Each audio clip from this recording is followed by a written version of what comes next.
Talkline Network Radio, America's longest-running Jewish broadcast network, the voice of the Jewish community. Welcome to the podcast. You are now tuned in to this episode of our podcast. Today, we are going to interview some of the greatest and most influential minds in our field. And now, please welcome your host.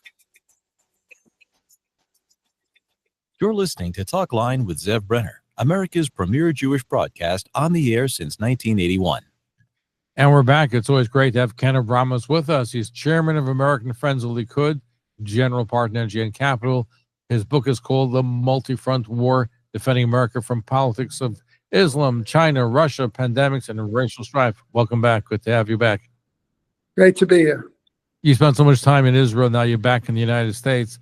So I wanted to get your perspective, because I know that you're familiar with what's happening in Israel. What's happening here is Israel is winning militarily, but on the PR front, it's getting a shellacking, including among Jews who don't really support Israel the way they should be.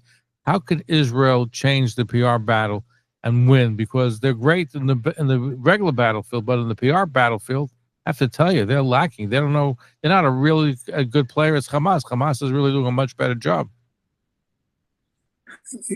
Correct. That's a correct statement. Now, I monitor 7 forms of warfare. Let me just explain in 30 seconds. Physical war, also known as kinetic war. Israel's very good at kinetic war. There's chemical and biological. The cultural war, which I'm going to get to in 30 seconds.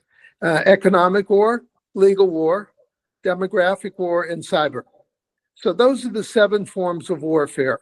And Israel, like America, has someone in charge of each of those 7 forms of warfare, except cultural warfare.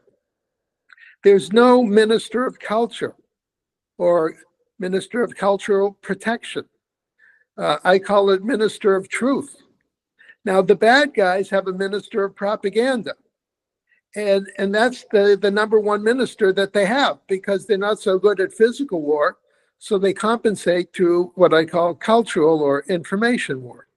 So here you have a bizarre situation where the bad guys have someone very competent at cultural warfare or propaganda, but the good guys have no one in charge of the truth. And so this is a problem that I highlighted in my book, The Multi-Front War, now in its 4th edition, that Israel needs a minister of cultural protection. By the way, so does America. So, and so the reason Israel's losing the war is it's not the cultural war, is it's not fighting the cultural war. It has no one in charge of the cultural war. The only person you could say is in charge of cultural warfare would be the prime minister, or in America, the president. But the prime minister and president are so busy doing 187 different things that they're only really the cultural minister 10% of the time. And so therefore, both the president and the prime minister should appoint a minister of cultural protection of a very high level caliber of person. I'm talking in American terms of a Newt Gingrich, for example, or a General Jack Keane or a Mark Levin. I'm talking about like one of the smartest people in the whole country should be in charge of cultural warfare. Israel should find that counterpart person, perhaps Ron Dermer, and make him the minister of cultural protection. And what would he do?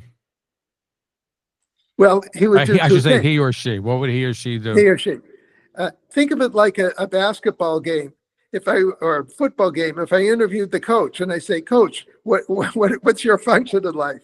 He would say, "My function is to win, and I play offense half the time and defense half the time, and through a combination of offense and defense, I win." So I would expect this cultural minister to say the same thing, that 50% of the time I'm going to defend Israel, call it defense, and 50% of the time I'm going to play offense. I'm going to accuse my enemies of being Islamo-Nazi death cult. And so can you say everybody's anti-Semitic? I mean, let's look at it. Sudan has, 20, 30 million people that are been displaced with famine, that have been moving. It's a real dire emergency. They're real famine. The world doesn't say anything. But in Israel, Israel has given over from what the prime minister said, 2 million tons, of food, which means every Gazan has gotten at least 1 ton of food. At least should have gotten it, stolen by Hamas and others. So, but that's all the world fixates, and they want to punish Israel for. They say you got to provide more food. The primary source of anti-Semitism comes from the 3 bad guys: the Reds, the Greens, and the Blues, the communists, the Islamists, the globalists. But let's focus on the globalists. Qatar and Iran have their fingerprints all over worldwide anti-Semitism. Someone like this Minister of Cultural Protection should say that Qatar and Iran are Islamo-Nazi death cults. They're financing anti-Semitism. There should be worldwide sanctions on Qatar and Iran, and their economies should be brought to a standstill. Everyone should end diplomatic relationships with these criminal organizations and denigrate the prestige of those 2 countries nonstop. That's what a Minister of Cultural Protection would do on offense. Well, Iran is, I think they're putting more sanctions back on Iran. There's a snapback provision, and Qatar plays the game very, very well. So it's negotiating for release of hostages, and it's part of the working with Hamas. And they get away with it all these years because they have so much money. And they really, even Mamdami's mother was on the payroll of Qatar.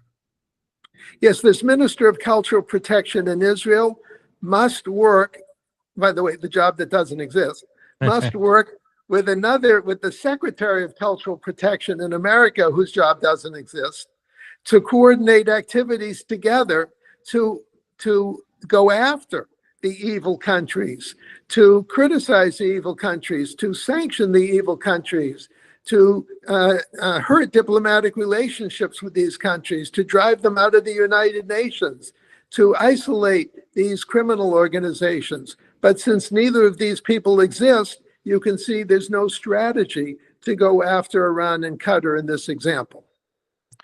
Ken Abramowitz, chairman of American Friends of the Likud, General Party on GN Capital, his book, The Multi-Front War, Defending America from Political Islam, China, Russia, Pandemics, Racial Swag, now in its 4th edition.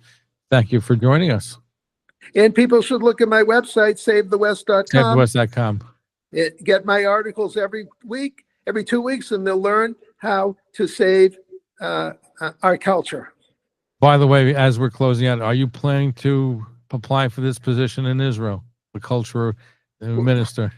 Well, I hate to say this because I'm such a humble guy, because I'm just like Moshe Rabbeinu, I'm so humble that, yes, I could do a great job either in Israel or America as the Secretary or Minister of Cultural Protection.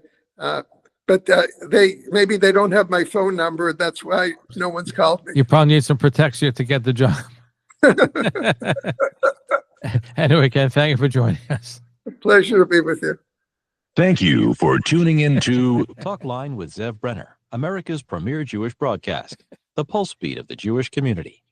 For continuous Jewish programs, TalklineNetwork.com, or our 24-hour-a-day listen line at 641-741-0389. For past shows, you can find us on iTunes, Spotify, Amazon, YouTube, Instagram, and all major podcast platforms, or jewishpodcast.org. Thanks for listening to the TalklineNetwork.com. Follow us on Facebook, Twitter, and Instagram.